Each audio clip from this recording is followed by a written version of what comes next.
Daily. Taste the Daily. Medak జిల్లాలో రెండో విడత పంచాయతీ ఎన్నికల పోలింగ్ ప్రశాంతంగా సాగుతుంది. పోలింగ్ కోసం ఓటర్లు క్యూ లైన్ లో బారులు తీరారు. ఇక పోలింగ్ శాతం క్రమంగా పెరుగుతుంది. ఉమ్మడి మెదక్ జిల్లాలో పోలింగ్ సరళిపై మరిన్ని వివరాలు మా ప్రతినిధి నాగేష్ గౌడ్ అందిస్తారు. ఉమ్మడి మెదక్ జిల్లాలో పోలింగ్ ప్రశాంతంగా కొనసాగింది. ముఖ్యంగా ఏవైతే సెన్సిటివ్ ఏరియాలో ఉంటాయో ఆ ఏరియాలో భద్రతను కట్టుదిట్టం చేశారు పోలీసులు. అయితే ప్రముఖులు కూడా ఓటు హక్కును వినియోగించుకుంటున్నారు. కాసేపటి క్రితమే దుబ్బాక ఎమ్మెల్యే కొత్త ప్రభాకర్ కావచ్చు, తర్వాత జహీరాబాద్ బీఆర్ఎస్ ఎమ్మెల్యే కొన్నింటి మాణిక్రావు కూడా తన ఓటు హక్కును వినియోగించుకున్నారు.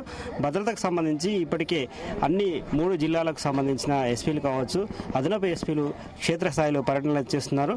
అయితే పోలింగ్ ప్రశాంతంగా కొనసాగేందుకు పోలీసులు పటిష్ట బందోబస్తు కూడా ఏర్పాటు చేశారు. ఆయా ప్రాంతాల్లో ఎవరైతే ఓటు హక్కును వినియోగించుకునికి వస్తారో వారికి అవసరమైన సహాయ సహకారాలు కూడా అందుతున్నాయని చెప్పుకోవచ్చు. ముఖ్యంగా సహాయక సిబ్బంది కొంత ఏవైతే ఎన్నికల కమిషన్ సూచించిన 18 రకాల ఐడి కార్డులో ఏది తీసుకొచ్చినప్పటికీ దాంతోపాటు ఓటర్ స్లిప్ తీసుకొస్తే ఏ వార్డులో ఓటు ఉందనేది వాళ్ళు తెలియజేస్తూ ఉన్న పరిస్థితి మనకు కనిపిస్తుంది. ఓటింగ్ సరళిని బట్టి పోలింగ్ శాతం అయితే పెరుగుతూ ఉంది. క్రమంగా పోలింగ్ శాతం పెరుగుతూ ఉంది. అయితే ఎవరైతే పోలింగ్ కోసం వస్తున్నారో ఆయా మహిళలు కావచ్చు, వృద్ధులు కావచ్చు, వికలాంగులు కావచ్చు, వారికి అవసరమైన సహాయ సహకారాలు కూడా అందించేందుకు ప్రత్యేక ఏర్పాట్లు కూడా చేశారని చెప్పుకోవచ్చు.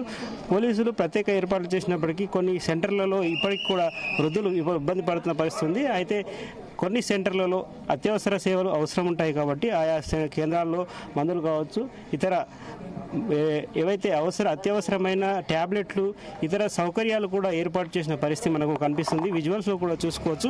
అంగన్వాడీ ఆశా వర్కర్లు అందుబాటులో ఉండి ఎవరైతే అత్యవసరంగా మందులు అవసరం ఉంటాయో వారికి మాత్రం అందజేస్తున్న పరిస్థితి మనకు కనిపిస్తుంది. ప్రస్తుతం మనం చక్రియాల గ్రామంలో ఉన్నాం. ఈ గ్రామంలో మండల పరిషత్ పాఠశాలలో ఓటింగ్ సరళి అయితే ప్రశాంతంగా కొనసాగుతుంది.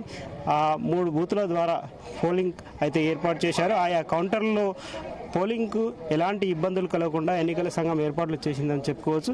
క్రమంగా ఓటింగ్ సరళి పెరుగుతున్న నేపథ్యంలో పోలింగ్కు వచ్చే వారి సంఖ్య కూడా పెరుగుతూ ఉంది. ఉదయం చలికాలం కావడంతో ఉదయం సమయంలో కొంత పోలింగ్ తక్కువ అయినప్పటికీ క్రమక్రమంగా పోలింగ్ శాతం పెరుగుతూనే ఉంది.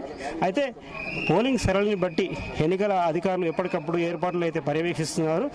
ఆ వెబ్ కాస్టింగ్ ద్వారా ఎక్కడైనా సమస్యాత్మక ప్రాంతాల్లో ఇబ్బందులు ఉంటే ఆయా ప్రాంతాల్లో అవసరమైన చర్యలు తీసుకోవాలని జిల్లా కలెక్టర్లు ఇప్పటికే సూచనలు కూడా చేశారు. రిటర్నింగ్ అధికారులకు కూడా తగిన సలహాలు సూచనలు అందజేస్తూ ఉన్నారు. Cameraman Srikanth, Nagesh Goud, Zee news.